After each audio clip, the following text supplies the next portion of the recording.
महामानव पूजनीय भारतरत्न डॉक्टर बाबासाहेब आंबेडकरांच्या चैत्यभूमीच्या दिवशी इथे येणं हे खरं म्हणजे प्रत्येकाच्या आयुष्यात एक भाग्याचा क्षण असतो।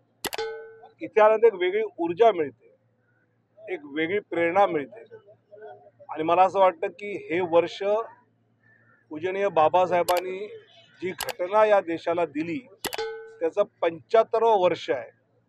त्याचं एक वेगळं मला असं वाटतं की ही सगळी देशाची घटना जगामध्ये जो भारत देश त्याचं नाव ज्यामुळे चालतं की घटनेनुसार चालणारा देश, देशातली जगातली सर्वात मोठी लोकशाही ही सगळी त्या घटनेची देण आहे आणि त्याचं पूर्ण श्रेय हे महामानव पूजनीय डॉक्टर बाबासाहेबांना जातं।